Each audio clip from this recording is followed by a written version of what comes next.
NDA के दिलीप जायसवाल, मंगल पांडे, सम्राट चौधरी, अब आ जाइए यहाँ के भ्रष्टतम नेता सर्वदलीय अशोक चौधरी। माननीय मुख्यमंत्री नीतीश कुमार के दाहिने हाथ, इनका हालत देखिए। ये तो आदमी पूरे बिहार में रिकॉर्ड बना दिया भ्रष्टाचार का। हम लोग अभी तक सुनते आए हैं कि लालू जी बेनामी प्रॉपर्टी खरीदते थे। अब इनका देखिए बेनामी प्रॉपर्टी का हालत। ये दस्तावेज इतना है कि जैसा मुन्ना जी बता रहे हैं कि समेटते समेटते हम लोग थक गए कि भाई कितना भेजोगे। हमने अब कह दिया भाई अब और जमीन का कागज मत भेजो। भाई साहब के एक पीए हैं, पीए थे दत्त साहब, योगेंद्र दत्त, नाम याद रखिए।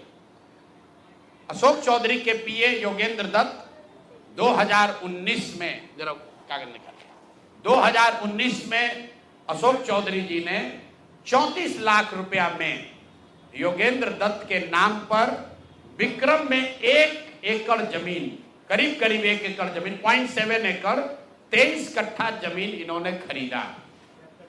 76 डिसमिल जमीन है जो 23-23.25 कट्ठा होता है, करीब करीब 0.7 एकड़।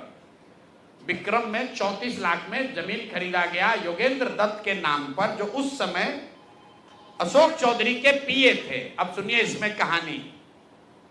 2 बरस के बाद दत्त साहब ने वो जमीन ट्रांसफर रजिस्ट्री कर दिया अशोक चौधरी के बेटी और अभी के सांसद शांभवी चौधरी के नाम पर 34 लाख रुपया में। इसका डीड है, ये डीड आपको जारी करेंगे, आप देख लीजिएगा। अब इसमें नई बात, अच्छी बात क्या है, नई बात क्या है? 34 लाख रुपया में जो दत्त साहब ने जमीन खरीदी थी और यहां रजिस्ट्रार ऑफिस में लिखा गया 34 लाख रुपए में दत्त बेच रहे हैं जमीन शांभवी चौधरी को, और एक दत्त साहब को पैसा कितना गया बैंक से? 10 लाख रुपया। वो बैंक का अकाउंट डिटेल है, जरा दीजिए, तारीख आपको बता देते हैं कि 2 साल के बाद जो जमीन अशोक चौधरी ने अपने पीए के नाम पर खरीदी थी, वही जमीन वापस 2 बरस के बाद अपने बेटी के नाम पर लिखवा लिया, और 34 लाख के रुपए के जमीन के एवज में अशोक चौधरी ने दत्त साहब को 10 लाख रुपया बैंक से भेजा। यहां तक भी बात ठीक है भाई, ये कह सकते हैं कि हम बाद में पैसा दिए होंगे। इसी बीच इनकी बेटी चुनाव लड़ने चली गई, तो इनकम टैक्स ने इनको नोटिस किया कि भाई आपकी जो प्रॉपर्टी है वो 34 लाख की है और बैंक में आप सिर्फ 10 लाख रुपया दिखा रहे हैं, बाकी का पैसा कहां है? तो 10 लाख जमीन इनकी रजिस्ट्री हुई है। उसके एक दिन बाद, तारीख नोट कर लीजिए, 20 फरवरी 2021 को 10 लाख रुपया इन्होंने अपने पीए के अकाउंट में डाला है। अकाउंट यहां पर डिटेल आपको दे देंगे, और 34 लाख रुपए का जमीन वापस इनसे ले लिया। जब इनकम टैक्स ने नोटिस रेज किया कि जमीन है 34 लाख का और अकाउंट में सिर्फ 10 लाख रुपया ही दिख रहा है, तो 4 बरस के बाद 27 अप्रैल 2025 को जमीन लिखवाया है 2021 में। इनका क्रेडिबिलिटी देखिए। जमीन रजिस्ट्रार ने लिख दिया, आप हम जाते हैं उसको खड़ा करके पूछता है भैया कहाँ है रुपया, कहाँ दिए? ये 19 में इन्होंने बेनामी जमीन खरीदी पीए के नाम पर, 21 में उस जमीन को वापस अपने बेटी के नाम पर लिखवाया। 10 लाख रुपया का ट्रांजैक्शन हुआ। जब इनकम टैक्स ने नोटिस रेज किया तो भाई साहब ने जान बचाने के लिए 27 अप्रैल 2025 को, मतलब बेटी के एमपी बनने के बाद 25 लाख रुपया दत्त को, मिस्टर दत्त को फिर इन्होंने बैंक से ट्रांसफर किया। तो मैं आपके जरिए अशोक चौधरी जी, जो अपने आप को महादेव का भक्त बताते हैं, हमको तो लक्ष्मी के ही भक्त ज्यादा दिखते हैं, महादेव के भक्त नहीं हैं, ये लक्ष्मी के भक्त हैं।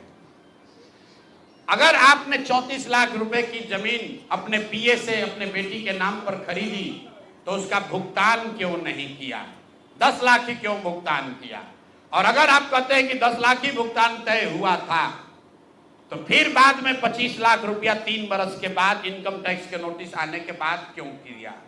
अब आपको हम एक छोटा सा केस बता रहे हैं, इसका वैल्यू 34 लाख है, लेकिन आपको ये इसलिए बता रहे हैं कि इनका मोडस ऑपरेंडी क्या है, क्योंकि उसके बाद अब जो आपको बताएंगे, ये भाई साहब पिछले 2 बरस में 200 करोड़ रुपया से ज्यादा का संपत्ति, 200 करोड़ रुपए से ज्यादा का संपत्ति अपने पत्नी, अपने बेटी, अपने समधन, उनसे जुड़ा हुआ एक ट्रस्ट, मानव वैभव विकास ट्रस्ट, इसके माध्यम से इन्होंने जमीन खरीदी है करीब 200 करोड़ रुपए का। और सारा डीड, एक एक जिस दिन का ट्रांजैक्शन है, वो सारा डीड आपको यहां पर, आप चाहे तो उसका फोटोकॉपी ले सकते हैं।